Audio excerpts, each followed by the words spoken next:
Hello everyone and welcome here to a HoN patch analysis video for patch version 4.10.0. So this patch did release a few days ago. I'm a little bit behind here, but I'm excited to go over the patch nonetheless for you all. And well, it's actually quite the large balance patch. So I think this one will take quite a bit of time. And in order to perhaps save a little bit of time, I might just go ahead and kind of summarize a lot of the points when there is lots of text and whatnot, try to give you guys the best depiction of what's going on without kind of having to read it all word for word. But we have a lot of stuff here to go over, and I think we'll just go ahead and get right to it. Now, this is the HonMiss Christmas patch, so we got some events and stuff going on, I do believe. So we'll start here with the events. It looks like this is the 11th HonMiss for NAEU. And then we have special prizes for logging in and playing and whatnot. I believe this has to do with like silver coins and all that kind of cool stuff. Okay, here we'll go into the cosmetics. So the HUD has the HUD, the heads-up display. It's Christmas theme now for these two styles, Razor and Classic. Something to do with Mid-Wars map. Again, I usually don't touch on Mid-Wars stuff here in the analysis videos. I like to keep it to the Forest of Caldivar and whatnot. Unfortunately, Hotwar and Kongor. It's too cranky to do. Oh, we have Kongor dressed up, okay. And then runes have also been updated to their Christmas variants. I think that's where we get like the Candy Cane Haste Rune and Gingerbread Illusion. Or I might be getting some of these mixed up, but you guys get the idea. They're like holiday themed runes, so cool stuff. New loading screens. Yep, I believe there's like a Soul Stealer one. Oh God, I'm drawing a blank now. There's quite a few that I've seen, a few holiday themed ones. I specifically remember the Soul Stealer one, but yeah, there's at least like three that I could recall. I just can't remember which heroes they are. We have new avatars, two, one for Alonia, Frost Shard, Alonia, and then we have a throwback Tremble. So this might be more of like an old school one. So in a sense, more so one new avatar, two technically. But here we have design. So I think this is where we're going to start talking about the actual balance now. So we have a hero rework here from Magebane. So this one is going to be pretty interesting. I feel like a lot of people are going to be perhaps torn between this rework here. Magebane, kind of an iconic hero from Dota 1. Um, but he did get changed from agility to strength, so he's now a strength hero. So thus he's had his base strength adjusted and strength gain adjusted. He gains more strength now, some more starting strength. His agility went down, obviously. He's no longer agility. And base agility went down. His base intelligence went slightly up, as well as his intelligence growth. Base attack time got increased. Excuse me. So he has a longer base attack time, at least starting off, lower movement speed, and less, or no, sorry, more starting armor. I guess that's due to him being able to gain less agility, so he will not get as much armor over time. Model size increased by 15%. That's always kind of funky.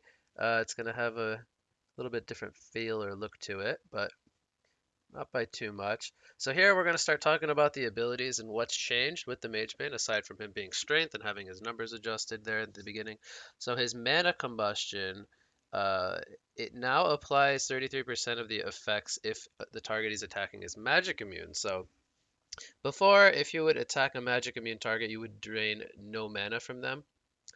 Now you will at least drain 33%. So that is a buff to his skill there. Now we have Flash of the Anti-Magic rework. So this was his originally his Blink ability. So here's the ranges. The mana cost goes down per level, and it has a cooldown of 12 seconds. So it used to be on like something like a 6 or 7 second blink, something like that. So you target an area, you blink to it, you slow people for 2 seconds, you deal scaling damage based on the level here, And if an enemy hero is in the radius, the cooldown will be reduced by 4 seconds. Okay, so if you blink onto a hero or they're in the radius, your cooldown will go down to 8 seconds. And then you gain a small post-damage mitigation shield that absorbs 50% of incoming magic damage for 7 seconds. So basically, you want to be using this to get on top of your opponent. You slow them, you deal some damage to them, and you also get a mini shield, but only for magic damage. So basically, this is going to be good against casters. So these changes allow Magebane to be mobile in offensive scenarios. If he is actively engaging with his foes while reducing the frequency of flash. Uh, Also take the focus of Magebane's flash farming capabilities and encourages him to participate. Okay, so the idea here is to get him away from being a flash farming hero and more of a fighter. Although the listed shield values are low, it is deceptively strong against magic damage in actual combat. So yeah, the numbers look low, but it says here that it's deceptively low, okay. Due to how it stacks with magic armor and master of the mantra. So this is his third ability. We'll have to wait till we get to discuss that one. Damage reduction. Okay. So that's his new blink ability and how it works. And next here we have the master of the mantra. So this is the third skill. So passively grants Magebane magic damage reduction. Okay, so again, continuing the trend of being good against casters. Attacking an enemy hero adds 1 charge to this ability for 7 seconds, max of up to 5 charges. So as you level it, you get more charges. Each charge grants 10 attack speed to Magebane and grants 3% magic damage reduction to other ally player control units within 900 radius. So he's giving so as he grants charges, so you attack your enemies, you gain charges, and then you give your allies magic damage reduction. Know that the magic damage reduction for this ability stacks multiplicatively with other sources of magic damage mitigation like magic armor. Okay, okay, so he makes his teammates more resistant to magic damage as well. So then we have activate to apply master or mantra of anti-magic. I guess that's what the effect is called, on Magebane for 10 seconds. While active, fires a mana flare at an enemy hero if they use an ability within 900 radius of Magebane. So basically, you're going to blink on them with your second skill, and then you're going to activate your E when you think they're going to cast spells on you. And then it deals magic damage equal to this percentage of the mana cost that they spent. So if they're like a heavy caster and they have high mana cost spells, this ability is going to do more mana feedback back to them, or however you want to say that. This effect now has appropriate visual effects, indicate the player took damage. Blah blah blah. Resulted in nobody noticing. Okay, it has a pretty high mana cost here, 110 at level 4. It's got a pretty long cooldown too, 35 seconds. So you cannot spam this ability. Um, Definitely have to use this one wisely. 35 seconds is quite a big cooldown. Okay. But yeah, like for example, if you block or if a hag uses ultimate near you, or a pyromancer, or any hero with a high mana cost skill, they're going to take 90% of that mana cost at max rank in magic damage back to them. So that's quite a bit of damage. And now we have the mana rift, the ultimate. Let's see what got changed here. So the percentage got reduced at all levels by looks like 20%. The mana cost went down, most likely because he has less mana pool now, if I had to guess. And the cooldown actually got decreased. So all levels it got decreased by a bit here. 20 seconds, then 15, then 10. So we'll read the kind of gist here, just because it is a rework. So Magebane's design has been flawed from its conception, even from its Warcraft 3 Dota days. He had a contradictory role being a flash farmer, fragile early game carry in the late game. He has ridiculous amounts of mobility and high damage reduction against both physical damage due to farmer agility, primary attribute, and against magic damage, and did not actually counter mages at their strongest phase, early game. His playstyle was also generally linear for optimal play, as he had to farm Rune Cleaver and Flash Farm to have any hopes of winning the game. This led to high levels of frustration for your ally team because he is typically useless in the early to mid game and causes your team to fight 4v5. Yeah, that's true. He's generally more or less not that effective and until later when he's farmed. And for the enemy team, late game when reaching critical mass, there's no realistic counterplay to him because he has too much mobility, survivability, and insane damage output. Okay, that's pretty fair. He's kind of a polarizing hero. He either kind of sucks early game or takes over the game and owns late game. In fact, Magebane's analog anti-mage is one of the most frustrating heroes to play against and play with on your team in Dota 2. Okay.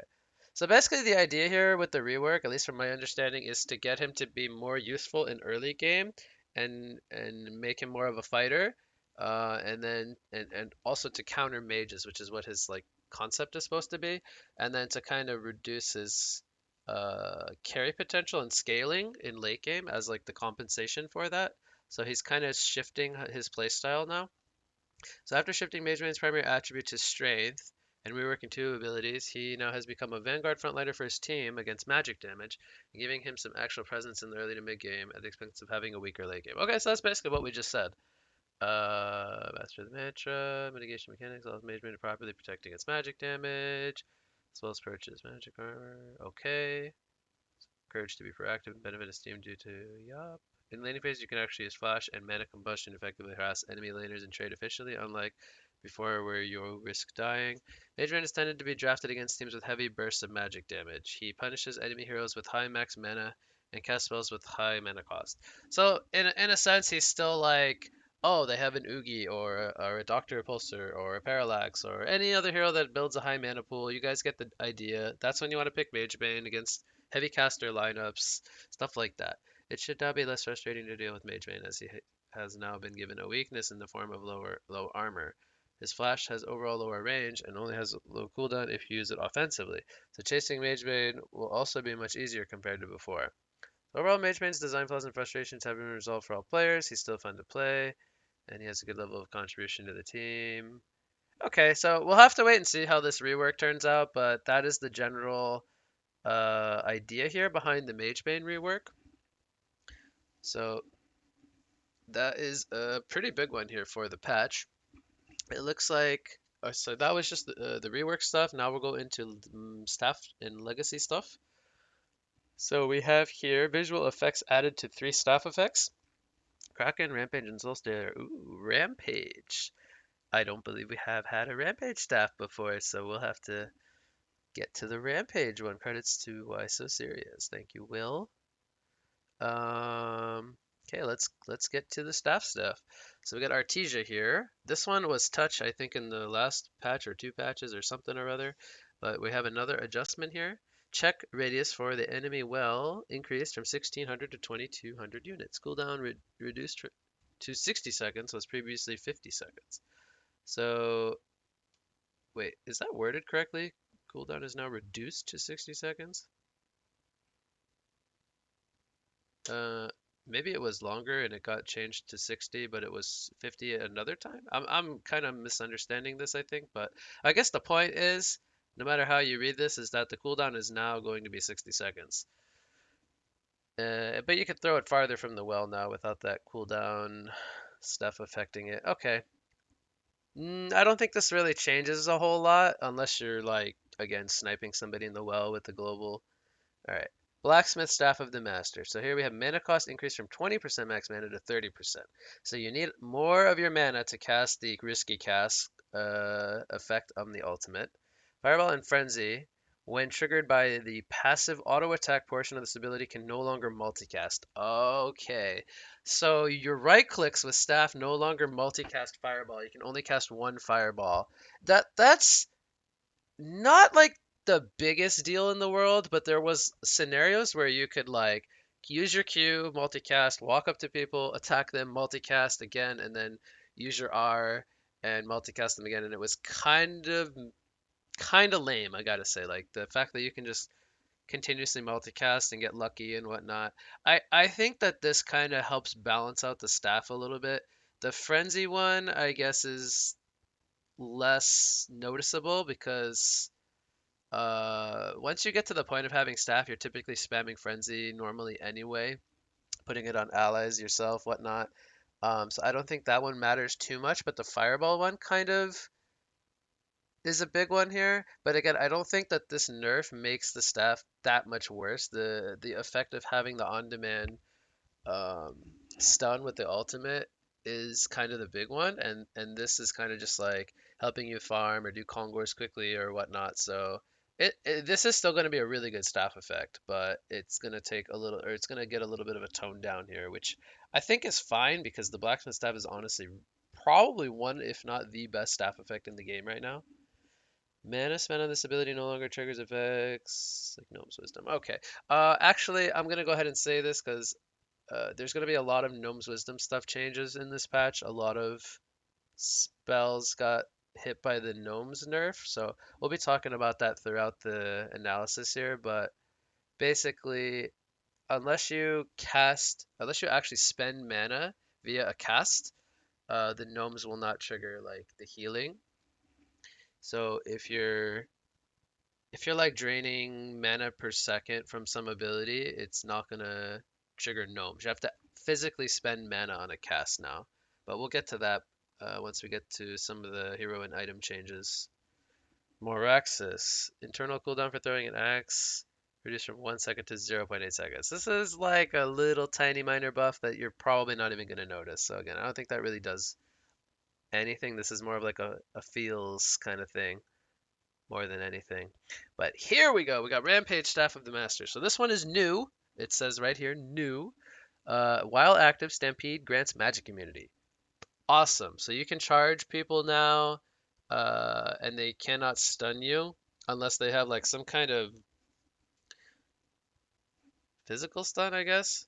Something like a panda cannonball. Like you guys get the idea. They cannot use like chipper rockets and stun you anymore, which that's freaking awesome. I like that this staff gives you magic immunity on your charge. And then obviously once you land at your target, you're no longer magic immune. So there's some counterplay to that, of course. Stampede's cooldown refreshes upon getting a hero killer assist. So oftentimes you'll charge people from like across the map. You give your team vision, makes the enemy not able to escape or do jukes or whatnot, and then they die, and then your charge stops, and you're like, oh crap, I'm like halfway across the map from a team fight. There's nowhere to port to. But now, once you get that assist, your charge comes back up and you can charge a new guy. That's awesome. I like that change.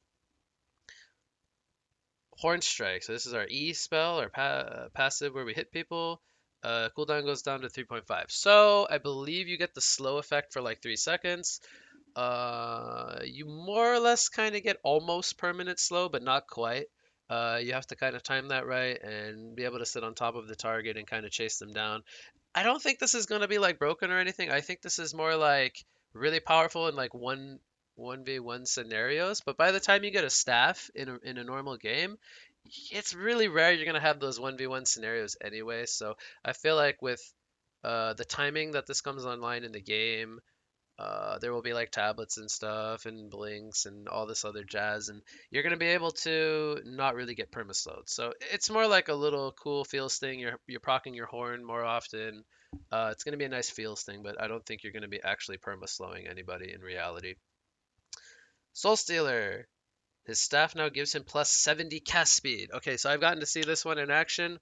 This one's really cool. So this works on your demon hands as well as your ultimate. 70 cast speed is quite a bit.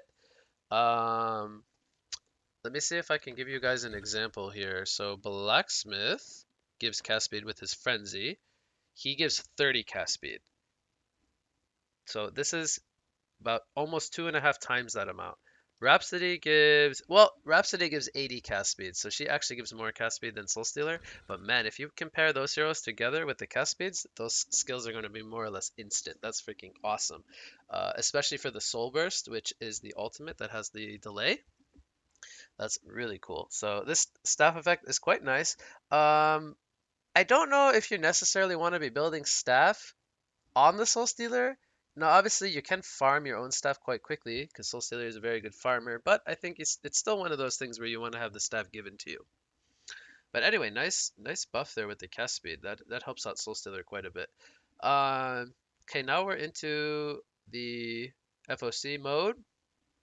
So here we have Tower Bounty for the Killer changed. It looks like the level 1 and 2 are changed, the 3 and 4 are unchanged. So basically, if you last hit a tower as a player, you get less gold from the tower last hit. But your team, let me read this right, your team gets more gold. So it's a little bit more balanced. So you're not punishing your team as much if you're last at a tower now. Again, the level 3 and 4, or I should say tier 3 and tier 4 towers are unchanged. The tier 1 and tier 2 towers, your team gets slightly more gold. So yeah, it says changed from 265 to 285 for tier 1 towers. So again, this is really kind of not super noticeable, but across the board, it's going to give more gold to the team. That's what this is going to say here. Mid wars are in spawn. Okay, again, I don't really talk about mid wars stuff. Sorry guys, if you do watch the analysis and you are a mid wars fan or whatnot, but mid wars is meant to be more of a fun mode in my opinion. Structures. Towers have armor penetration changed from 25% to 20, 35, and 50%. Is this only on the tier 1, 2, and 3 towers? Is that what this means? So the tier 1 towers don't penetrate as much armor, but the tier 2 and tier 3 towers have more armor pen. So the towers in general are going to be doing more damage. Okay, I'm fine with that. It's mostly the big one is going to be the 50%. That's a twice as much armor penetration. Again, it's not going to mean twice as much damage. It's just going to mean it's going to ignore twice as much armor. So it's going to add up some extra damage there. Well and Tar Pit. Attack range increased by 200. Attack damage reduced. Attacks now have 50% armor pen. Okay. The well is scarier. Don't get too near the well. Make sure you stay within limits. Store at the main base. Radius in which you can purchase items increased from 500 to 600. Oh, I love this one. I can't tell you how many times I've been like sitting in my pool or right outside the pool, and the shop is like, "You're too far away," and I'm like, "Why? I'm in my base." Well, hopefully that 100 units actually changes that. That would make me so happy. Um, this is again just like a quality of life thing. It doesn't really affect gameplay or anything, but man, I love that change. It's weird how I got so excited about that. Towers and the well target attack structures are now a little more lethal. Oh, okay, these are the notes here. Blah blah blah blah blah. Okay, yeah, we kind of talk about this stuff. The store item purchase radius, not covering the staircase to the well. Yeah, okay. There we go. Exactly what I said. Now we have general changes. Camera distance. The in-game default and max camera distance have been increased by approximately 7%. Okay, so we can see more stuff. Okay, this was like 7% is like almost unnoticeable, but it's going to make what you see a little bit bigger, or rather, your field of view, I guess is a better way to say it, will be a little bit larger. So that's a nice feels change.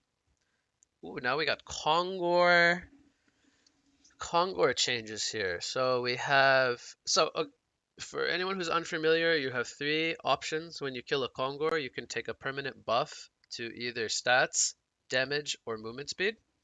So here we have two changes, one to stats and one to movement speed. So we'll first go over the stats.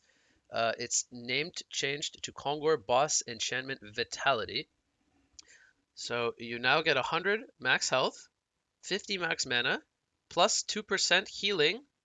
This is all per charge, by the way, so this stacks the more Kongors you take with this buff. Um, so again, you'd have like 200, 100, 4% if you kill two. You guys get the idea. Grants 2 health regen per second per charge. So you get plus healing percent, plus flat healing, and then mana regen.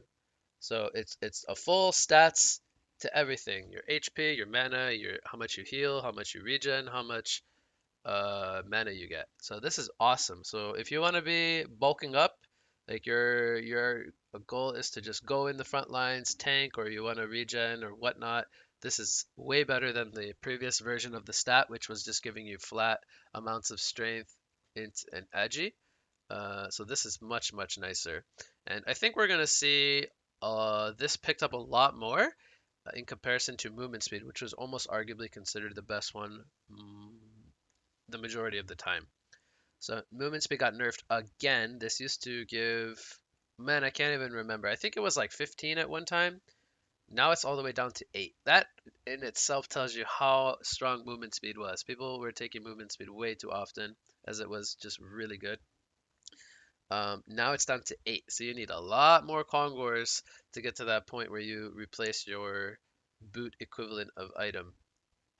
So for the Kongor permanent buffs, nobody took the stats. Almost everyone took the speed. Okay, again, this is all like if you play the game and you know what's going on, this shouldn't be a surprise to you. So to resolve these issues, we also introduced more survivability options. The stat was mostly chosen for the plus 4 strength, which equivalated to 76 max health. Now you're getting 100 max health, so it's even better than before by about another 24 health here. Okay, so those are the Kongor enchantments. Lane creeps. Ranged lane creeps, including ranged siege creeps, will now have true strike when attacking enemy lane creeps. So creeps cannot miss on other creeps when they're attacking from downhill. That kind of makes last hitting more consistent, which is what this footnote here is going to say. So going to make the mid lane matchups a little bit more even when you're playing from downhill.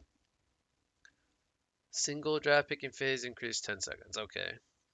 All right, looks like we've skipped over all of the general and staff and all that stuff now. Now we are going to officially start talking about hero balance, not staff of the masters and whatnot. So let me take a sip of my coffee here. And we are actually, I don't know if we're doing good on time here or not, but yeah, there's a lot of stuff to talk about in this patch. So again, I'm gonna try to go through this stuff as quickly as I can, but as well as giving you guys a good understanding of everything. So Adrenaline's Q spell here got the damage based on strength up by 10% per level, but it also got the touch radius increased from 80 to 100, so it's easier to hit and it does more damage again. Not sure how I feel about that. This hero can be really toxic. Again, I don't really play him too much to know how much this actually impacts the hero, but I will be quite sad if I see this hero spammed again in my game. So I will say that much, but I guess he was underperforming after the last patch nerfs. Aluna got some attack speed steal on her Q, 10 per level specifically. That will make her early game a little bit nicer. Small buff to the hero, doesn't change a whole lot. Still a good hero. Artesia, magic missile, healing is going to be upped at the level 3 and 4. Okay, so she gets more healing in later stages. Projection is damage cooldown increased from 2 seconds to 3 seconds. Okay. Blacksmith. Strength growth reduced from 3.2 to 3. So he had minor strength nerf here. So 0.2 times 25, that equates to, I believe if my math is right, 5 strength at level 25 less. So overall that's like not that much of a nerf, but he's going to be a little less tanky throughout the game. Not too big there. Blitz got a attack range nerf. Lowered attack range. His performance was a little bit too high. Okay, small change. Bombardier's bombardment. 5 damage per level increased. Feels changed. This doesn't change a whole lot. 5 damage over the course of several boom dust usages is not going to mean a whole lot. Bramble. Okay, this is a pretty big one here, I think, if I remember correctly. Chomp. Magic damage is capped at 300. Okay. Vine Wall. This is the ultimate. No longer applies restrain to enemies when the Vine Walls attack. Upon spawning, the Vine Wall will apply restrain to enemies within for 2.5 seconds. Okay, so this used to be a problem because you'd get like a 10-second wall that could restrain for 10 seconds if the vines were attacking, which was really toxic because there's realistically no counterplay to that because it goes through Shunkin and everything. But now there's a limit to how much restrain and slow you can get, which is only 2.5 seconds. I think this is great. So now the Bramble is not like super toxic against heroes like Doctor and any other like really high mobile heroes that just get kind of hard countered by the Vine Wall. Yeah, it was made less oppressive and does not let Bramble lock down mobile heroes. There you go. It's almost like I'm saying what the notes say. So Cthulhu Font, he got a strength growth reduction, similar to Blacksmith, but more. He's down to 2.8. Okay, really strong hero still. Again, these don't really make the heroes like bad. They just kind of make them less difficult to deal with throughout the game. Deadwood, Rotten Grasp, damage effect type changed from magic to physical. The immobilize effect type is still magic. Okay. So it's physical and then it's still dealing magic. It's still a magic effect that you can shrunken and run out of. Okay. Defiler, her wave now has a 0.5 second less cooldown per level. That doesn't change anything really. It's a skill that you max out and you spam throughout the game. So okay. Doctor, he's getting some nerfs here, specifically to his ultimate. 0.1 more second on the ludicrous speed cooldown. Passive mana regen changed. Okay, so the level 2 and 3 you get less mana regen. Uh, and the percentage here as well. So nerfs to the ultimate. Mana spent from this ability no longer triggers gnomes. Okay, so using the fly with gnomes doesn't heal you anymore. This is what was making Doctor like extremely tanky with Icon and making him like snowball super hard and making him kind of unkillable. Now he'll only get the gnome the Icon healing buffed if you pick up a gnomes, but he will not be flying and healing himself, which makes kind of a big difference. So I don't think you should be seeing gnomes on Doctor anymore. At least I wouldn't recommend it. It says he was receiving too much healing and his performance should go back down to where it's acceptable. I like that. I think Gnomes is not really meant to be picked up on heroes like Doctor anyway, so I like this design change. Draconis, zero point 0.1 strength growth reduction. Drunken Master, okay, this is not like changing much. The crit went down at all levels on his drink. He was doing too much damage. Okay, minor damage number changes to Drunken to keep him in line. So again, another Gnomes nerf here, the Electrician Shield. So you don't actually spend a mana value. You're activating the toggle and then using a chunk of your mana, and then you would get a shield, like a healing shield based on that. So you no longer will get healed by the shield part. So this makes Gnomes a lot worse on Electrician. So I think we will maybe not see it as much anymore. It's still a great magic armor choice, but we could probably see Barrier Riddle in exchange more frequently on Electrician versus the Gnomes now. Energy absorption, mana gained, 3, 4, looks like 5, 6 more mana per enemy hit, and cooldown got reduced by 2 seconds. Okay. So, pretty good hero still, but gonna be a little less tanky with the Gnomes nerf. I like it. Engineer, cast range on Keg upped by 50. Okay, I think Engineer was probably fine, but it'll make the keg a little bit easier to follow up and land with teammates and stuff. I don't think this was necessarily needed, but it's not like a huge like it's not really a huge difference in my opinion. Fade. Magic damage on reflection based on the target's current health reduced. So the level 2 and 3 Fade ultimate getting some damage nerfs. And I think this was warranted. The 30% at level 16 or the level 3 ultimate was ridiculous. Like you're doing 30% of their current health in magic damage. Then you get to combo them and hit them with a codex a lot of the times, which is ridiculous amounts of burst damage. So this will tone that down by a little bit, which I think was definitely needed. I think Fade was too high in the win rate as well. Can be a really frustrating hero to deal with as well. Okay, let me have another drink here. We're officially done with the coffee. Move on to some water next. Alright, let's go over Flint Beastwood. Damage changed. Not by much. 1 to 2.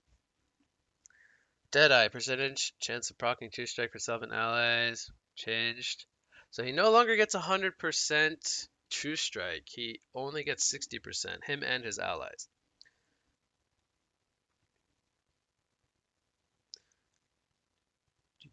So there was also changes to Wingbow and Snake Bracelet, and that's also what's prompting this change. So okay. Hellbringer, base agility increased, strength increased by 0.1, Evil Presence. This is his third skill. Active effect, healing on self increased. So he gets 5% more healing at max level. And passively, he gets 1, 2, 3, and then 4% more healing. So he gets more passive healing as well as more active healing. So this will help him kind of sustain himself a little bit better, make him hopefully come back in the meta. I like Hellbringer as a hero, really, really good hero, but we don't see him a whole lot anymore. Ichor, Life Leech. Heal effect also applies to non-hero ally units. Okay, I don't think that changes much. We'll skip over that. Jeraziah, his passive now has 1 second less cooldown. You can do that big cleave every more often by 1 second. Soul's Blessing. If state is dispelled before it expires naturally, then its current duration is reduced by 80% and becomes unpurgeable. So you can no longer fully purge the ultimate there, where he gives everyone the physical armor reduction, or however you pronounce that, where you deal no damage to people with right clicks. Okay. Purge effects have been hard countering to Isaiah. Okay. Keeper of the Forest. Bonus armor and health regeneration for ally structures reduced from +3 to +1. Okay, so he's healing and giving less armor now on towers. And in exchange, his on-demand root on his Nature's Guidance got upped in the duration, as well as the magic damage portion of that.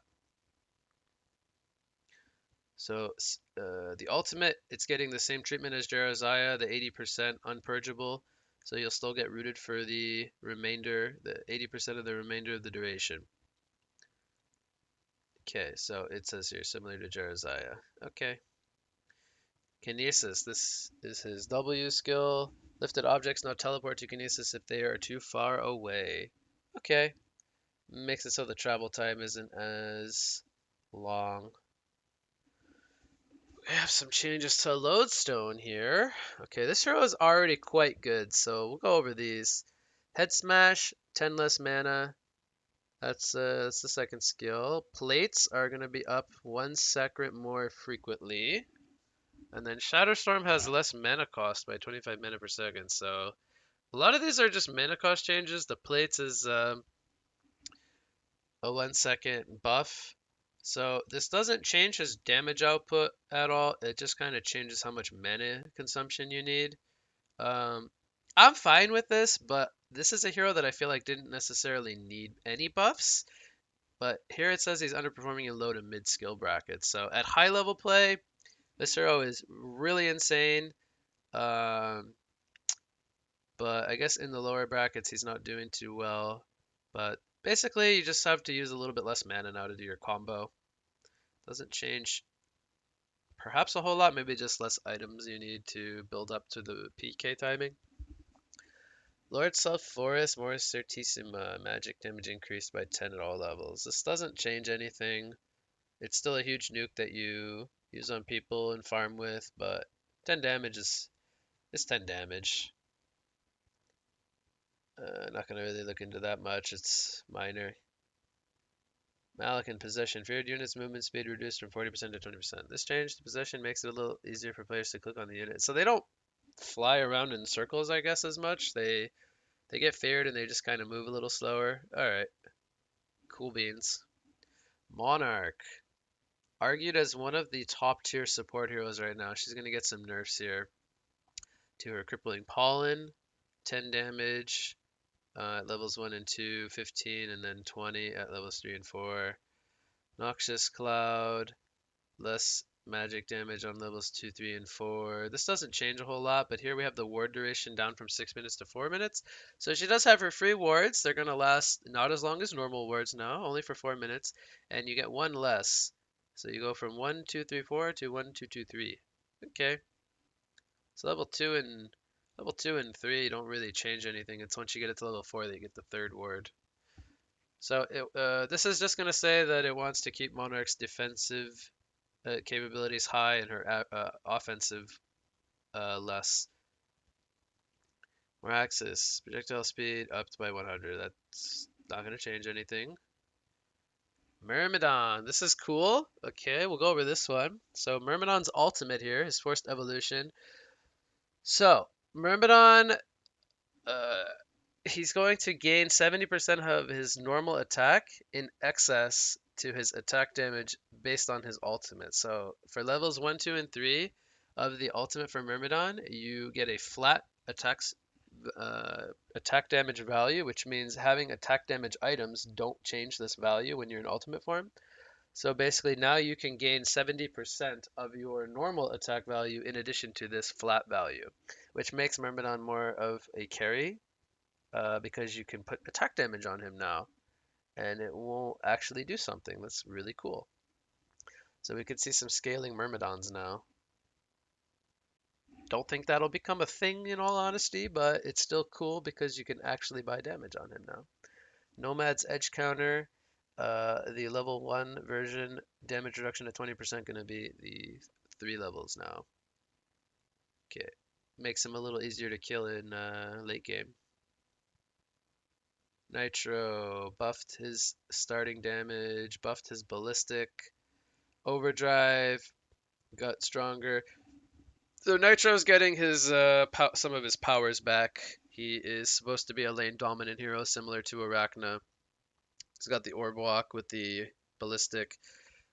Pretty toxic hero to 1v1 in the mid lane, but kind of needs that edge to kind of get him over his weaknesses. So this will make Nitro a bit more popular. Oogie, this is again the Gnome's nerf to Conflagrate here, where you're not actually spending a mana value, you're just using mana percent per second. So this is in line with the Gnome's nerf here. Exception, Oogie's Primal Surge, as it is intended to work with Oogie's abilities. So Gnomes does work with the Primal Surge though, since he's has to cast abilities like Tarkwake's and whatnot. So Gnomes will heal with Primal Surge, but not with Conflagrate. We got some Ophelia buffs here. They're all going to be mana cost buffs. So basically, all of the skills here got cheaper outside of the ultimate.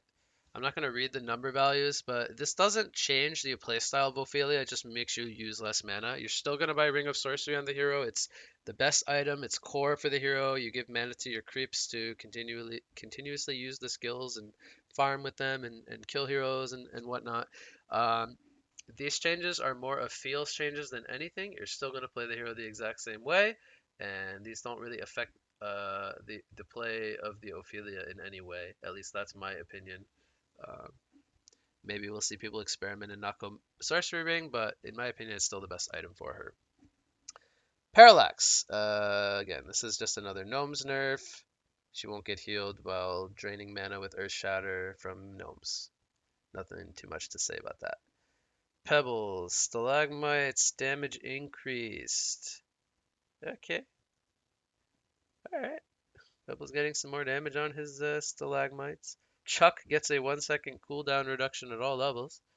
I don't think Pebbles really needed any buffs. I mean, this hero's really good, but some small number buffs here, more frequent chucks, but not really too much. Guess he was underperforming. I didn't think he was, but guess he is. All right. Prophet. Prophet's got a lot of text here. So basically, what we have here with the Prophet is the first skill is going to give a slow now, and it's going to shoot like a laser beam because this projectile speed is really fast. 2250. Again, I can't show you guys here, but 900 units faster. It's almost double the speed that it was before. And same with the Persecution, which is the E spell. So all of Prophet's single target casts on enemies are now flying at them. It's gonna make for some fun nukes. But the big one here is really that the Q slows now. So he has a slow on top of a mini stun. That's cool. This will make Prophet a little bit more viable. Invigorate, you can now cast this on magic immune allies. So if you have a Switchblade in your team spinning, you can heal him now. Before you couldn't. Same with Predator. You guys get the idea. Your teammate has Shrunken Head on. You want to heal him while he's doing his thing, running around at the enemy, trying to attack him down. Now you can buff him up and heal him. Great change. I think this should have always been how this skill worked, and I'm glad this finally got corrected. Shared Fate, this is the ultimate. It's no longer a self position. You cast it and you're in the center of the ultimate. Now you can target it, put it down. It used to be like this back in the day. Now it has a cast range of 600, radius reduced from 1000 to 800. So, okay. You can put it down on the floor, throw your skills at everybody, keep your safe distance. I think that's how this ability should be, because you're a support. You realistically can't sit on top of everyone in the front lines and expect to do your job. So this is much better. All right. Puppet Master. After Voodoo Puppet is unkillable, lifetime increase. Okay, this is not changing a whole lot. Basically, this means the puppet lingers around longer after it does deal its full damage value.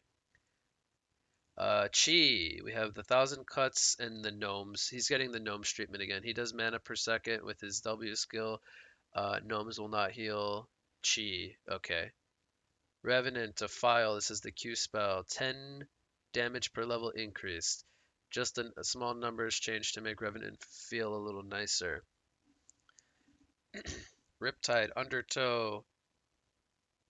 10, 15, 20, and 25 more damage. This doesn't really do that much. Again, these are all like really like minor damage buff changes to kind of buff up heroes that maybe we're not seeing as much. A sip of water here before we continue. We have Sapphire next.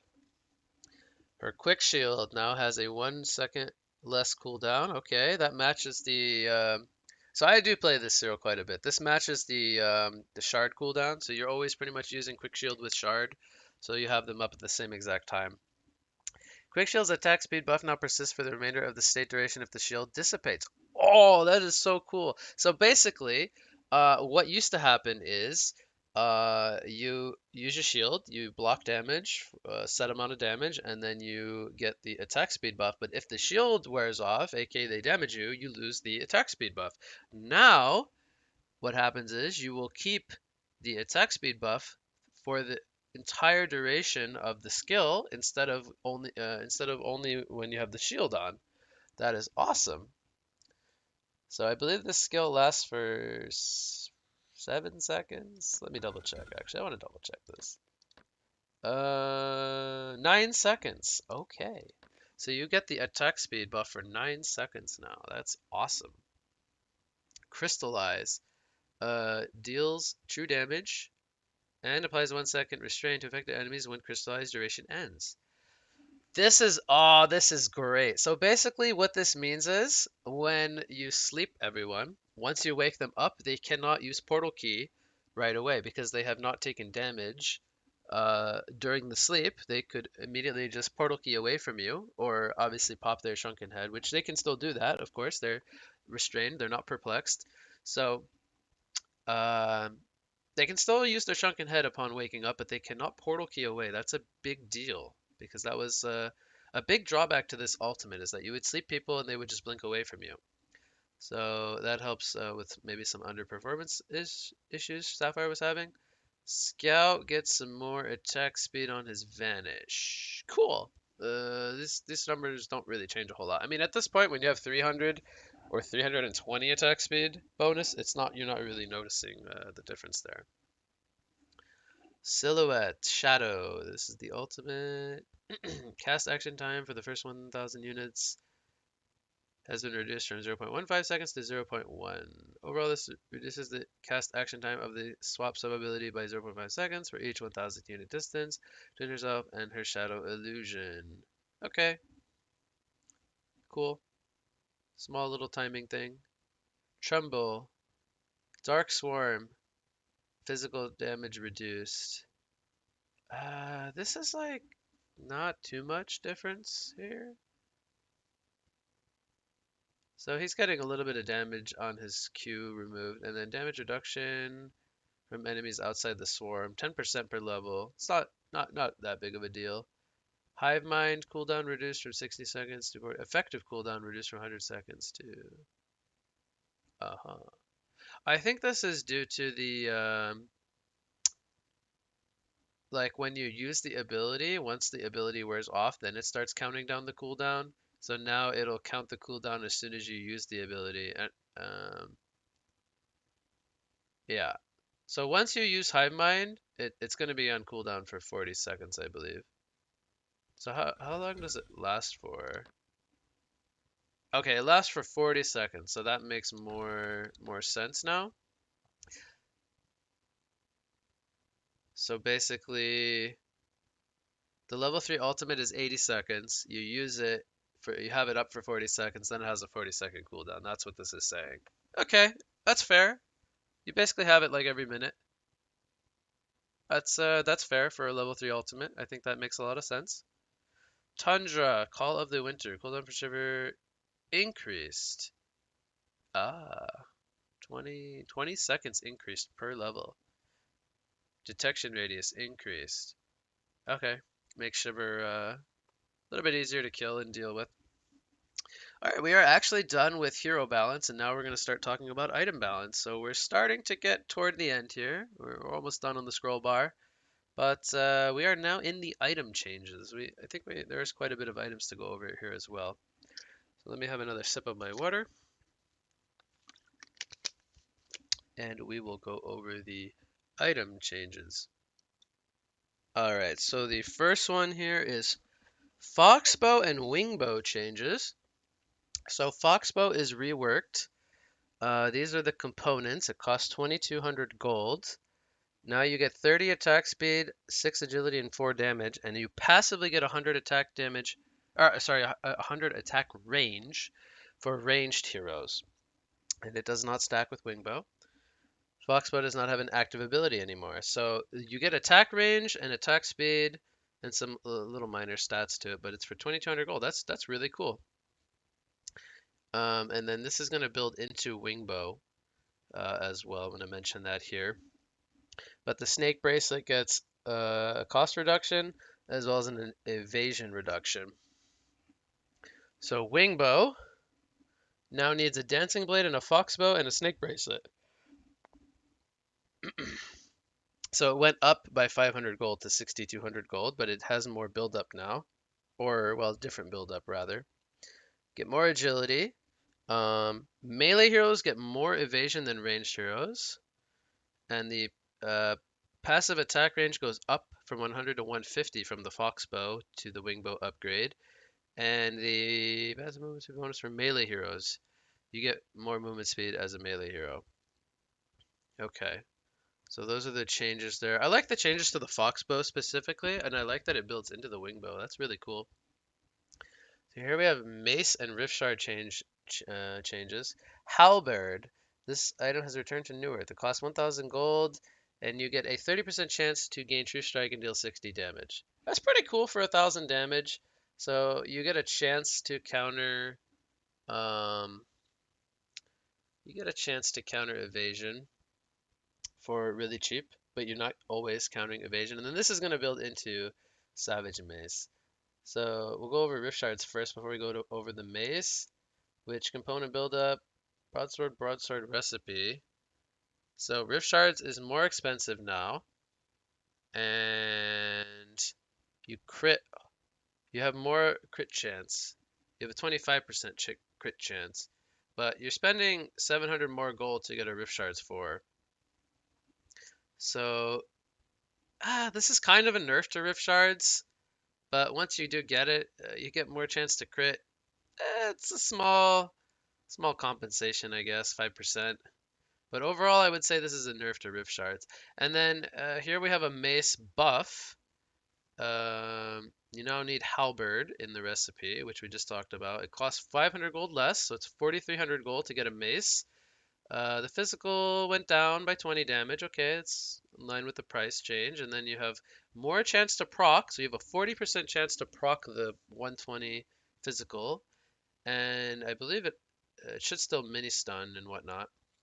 Attack damage bonus reduced from 61 to 55. True strike remains at 100%. Okay. Savage Mace was underperforming. Blah blah blah blah blah blah. Okay. So yeah, Rift Shards was stronger than Mace. They're changed up a little bit to be a little bit more even. Okay. Now we have brand changes. Dawn, Skull, and Geobane and Grimoire Power. So first we'll go over Dawnbringer. 2 stats per attribute less, 3 less damage, 5 less attack speed, and movement speed 2% less. So Dawnbringer got hit with some nerfs across the board. This item has been like ridiculous for so many patches. It keeps getting nerfed. I feel like maybe now it's finally in a good spot. I think the bigger question is whether or not we'll see the counterparts. Because Dawnbringer was giving so many benefits and as well as being like really easy to build into. So Dawnbringer got nerfs across the board. Frost Skull got 5 more attack damage bonus. Okay. Geometer's Bane, 200 gold less, so it's 5,000 total. This one now gives 12% movement speed, so you get more movement speed from Geobane. You get 10 more attack speed. The illusions last 5 seconds less, but the cooldown is also 10 seconds less. So you have the Geobane more frequently than the previous patch, but the illusions last for only 15 seconds. So less effective for split pushing, more going to be used for combat and whatnot. Grimoire gets 4 more intelligence, 1 more mana regen. Okay. Let's see. Well, I think we should be seeing a little bit more balance between all the items. Now we have block damage item changes. Iron Shield got 10% more chance to block. Okay. That's cool. It used to be 100% back in the day when this item was super, super strong, but 70 to 80% I think is fine. Helm of the Black Legion, 20 more health once you complete it. That's cool. This is basically for strength heroes and frontliners and whatnot. 1 more health regen, a little bit more block chance. Okay. Ultor's Heavy Helm also getting buffed by 50 health. Regen up by 2 and block chance up by 10%. So these items are really, the helm and the heavy helm are really under purchased items. So hopefully we'll see them a little bit more. They do kind of have a niche purpose. Other item changes, Mad Mage. 200 gold more expensive, now dispels debuffs from self.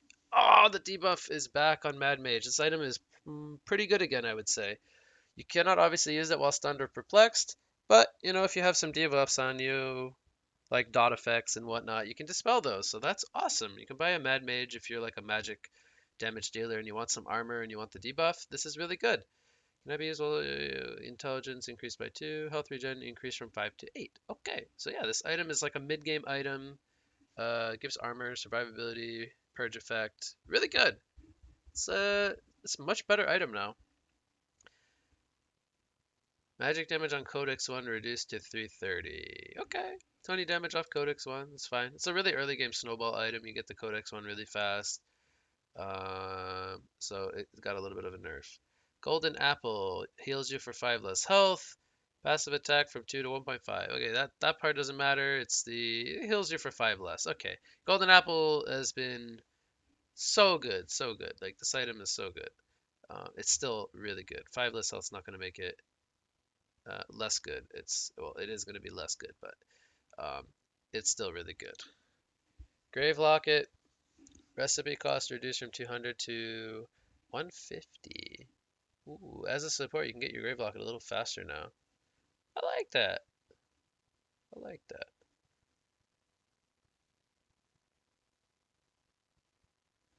Okay. Insanitarius, 50 gold cheaper. Gives you 1 more attack damage, and you lose 5 less health. So Insanitarius getting some little buffs here. I like it. Mana Potion costs 45 gold now, down from 50. Costs less than a TP. Okay. Gnome's Wisdom. Max shield health reduced from 300 to 200. So Gnomes, we have the Gnome's nerf here. You get 100 less on the shield. Then any hero which has like a percentage-based mana drain per second that doesn't actually use mana cost does not heal you anymore. So Gnome's getting big hits this patch. Really, really strong item for its price point. So I think it was warranted that Gnome's got all these hits to some of these heroes. Let's see if there's anything else worth talking about. We kind of went over all the hero and item balance stuff. This is not going to be bugs, but I'll kind of quickly skim through this stuff, see if there's anything worth mentioning. Uh, no.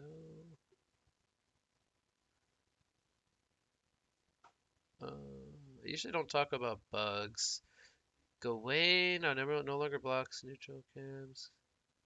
Gawain's diving strike stun when boosted by 7th Master no longer pierce through. Oh, this one's actually big. I didn't know that this was actually Was this considered a bug? Or was this just like a staff change? So the Emerald Warden staff doesn't stun through Shrunken anymore. I'm sad. I love Emerald Warden. I'm a little bit sad about that. Oh man. This was a really cool like niche counter to like Shrunken Head channeling heroes where you could just stun them when they blinked in. Oh well. And now you cannot be abusing Shrunken Heads anymore with the bird. Okay. I guess it's had its time. Uh, Pegasus boots. Target is no longer affected by allies. No help setting. Okay. Restoration zone correctly calculates cooldown without considering Grimoire. And okay. Okay, that's it. I mean, that's gonna be the whole patch. So here you guys have it. Patch analysis for version 4.10.0. Again, this patch has been out for about 3 to 4 days now. Uh, Let me know what you guys think in the comments below about the patch. I hope you guys like the patch analysis and whatnot. Feel free to leave any comments on the video. Um, as always, if you guys aren't subscribed, make sure you click that subscribe button and set up the notification bell. And you guys know all the deals. I'm sure you guys are here because you like watching the content anyway. But again, if you're not subbed, do always appreciate the subs. And as always, game on in HoN. Enjoy the patch, and I look forward to seeing you all in the next HoN patch analysis video.